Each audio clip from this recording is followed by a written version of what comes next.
ఆయన గురించి నా దగ్గర మాత్రం బ్యాడ్గా చెప్పకండి. ఆయన ఎవరు? చిచి ఆయన నా కాబోయే మావయ్య గారు. నా గురించి ఆయన దగ్గర మాత్రం బ్యాడ్గా చెప్పకండి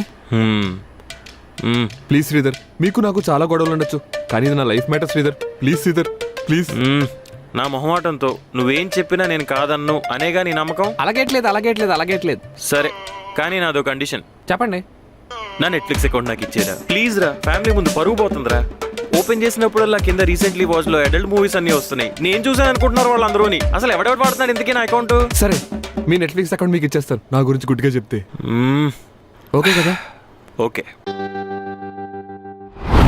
నాన్నగారు, ఒకవేళ మదన్ ఇందులో కూడా ఫెయిల్ అయితే అప్పుడేం చేస్తారు? నాకు తన ముందు నుంచి నచ్చలేదు. ఏముంది, మహా అయితే ఈరోజు లీవ్ వేస్ట్ అయింది అనుకుంటాను, అంతే. ఒకవేళ ఇప్పుడు ఓకే అనిపిస్తే? నేను తను ఓకేనా నాట్ ఓకేనా అని చూడను, తను మారతాడా లేదా అనేది చూస్తున్నా. ఇన్ని జరిగాయి. మదన్ నేను మారుతాను, దురలవాట్లన్నీ మానేస్తాను, మా అమ్మకి అర్థమయ్యేలా చెప్తాను అని కనీసం ఒక్కసారైనా చెప్పాడా? లేదే. అంటే ఆ మాట చెప్తే? ఆ మాట చెప్పినంత మాత్రం చేత ఒప్పుకుంటాను అనుకోకు. ఇది నా కూతురి లైఫ్ మ్యాటర్. ప్లీజ్ మదన్ గురించి ఉన్న విషయం ఏ మొహమాటం లేకుండా నిజం చెప్పండి సార్. ప్లీజ్, అసలు ఏమాత్రం మొహమాటం లేకుండా నిజం చెప్పండి. నేను హైదరాబాద్ వచ్చాను. అమ్మా, నువ్వు హైదరాబాద్ వచ్చావా? ఎందుకు? ఆ బొక్కగాన్ని డైరెక్ట్ గా కడిగి పడేయటానికి. అబ్బా, అతను ఆఫీస్ లోనే ఉన్నాడే, నా బ్యాక్గ్రౌండ్ వెరిఫికేషన్ చేస్తున్నాడు. సరే, ఆఫీస్ అడ్రస్ పెట్టు, నేను వస్తాను.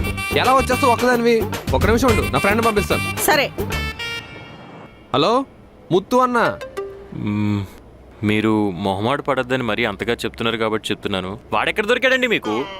నాకు కాదు సార్, నా కూతురికి లవ్. వాడినెళ్ళలా వచ్చేసిందండి. ఆఫీస్ నిండా అప్పులు, ఆఫీస్లో చీరలు అమ్ముతుంటాడు తెలుసా. సాఫ్ట్వేర్ ఎంప్లాయ్ అయ్యిండి కూడా పండగ మామూలు అడుగుతాడండి నన్ను. సార్, నేను నా కూతుర్ని కన్విన్స్ చేసుకోవడానికి మదన్ గురించి ఇంకా తెలుసుకుందాం అనుకుంటున్నాను. అదిగో మదన్ కూడా వస్తున్నాడు, మీరు ఇలానే చెప్పండి ప్లీజ్. నేను చెప్పలేనండి, వాడికి కూడా లైఫ్ మ్యాటరే కదా. పైగా నాకేమో మొహమాటం, నెట్ఫ్లిక్స్ అకౌంట్. మరి ఎలా? పోనో పని చేద్దాం. మీరు టీచింగ్ అన్నారు కదా, ఒక బాక్స్ వేసుకోండి.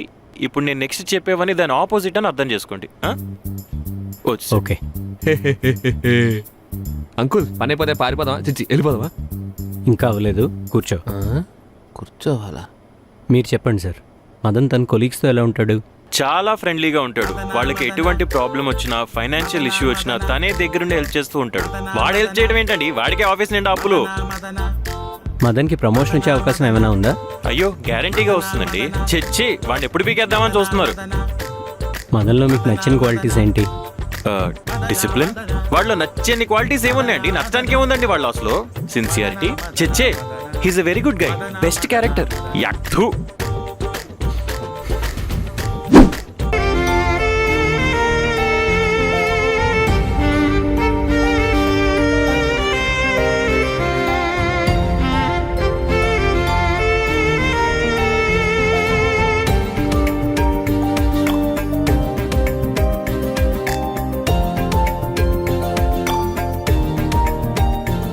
అత్తయ్య గారు, రేపు ఉదయం బ్రహ్మముహూర్తం అంటే 4:45 మీరు తప్పకుండా మా ఇంటికి రావాలి. మీ నాన్న పెళ్లి క్యాన్సిల్ చేసుకున్నాం అన్నారు కదమ్మా, ఏ మొహం పెట్టుకొని వస్తాం? నేను చెప్పలేదు కదా అత్తయ్య గారు క్యాన్సిల్ అని.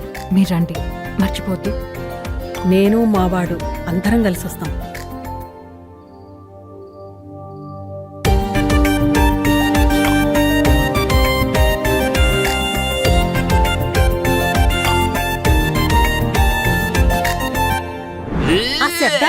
ఈ అపార్ట్మెంట్ హెడ్ కి డైజెషన్ ప్రాబ్లం ఉందిలే, అందుకే సౌండ్లు. ఏంట్రా వీడి ఎదవ శాడిజం, ఇలాంటి పనులు చేయిస్తాడు. ఆడితో నేను మాట్లాడను. రుక్మిణితో కూడా? రుక్మిణితో మాట్లాడతాను, మనుషుల్ని అర్థం చేసుకుంటుంది. ఆయన కూడా అంతేనమ్మా, పరిస్థితులను అర్థం చేసుకుంటారు. మంచివారు. మంచాడు నడు. సరే, చచ్చిపోతుంటే మాటలు చంపేస్తుంది. హలో మదన్, మీ అమ్మగారు ఇంకా కోపంగానే ఉన్నారా? మా అమ్మ అసలు నాతో మాట్లాడలేదు రుక్మిణి. మీ డాడీ ఎలా ఉన్నారు? ఆయన బానే ఉన్నారు, ఆయనకేం ప్రాబ్లం లేదు కదా. కానీ అప్పుడు నువ్వేదో ఒక అబద్ధం చెప్పి మేనేజ్ చేస్తావు అనుకున్నా. ఇంకా అబద్ధం చెప్పలేను.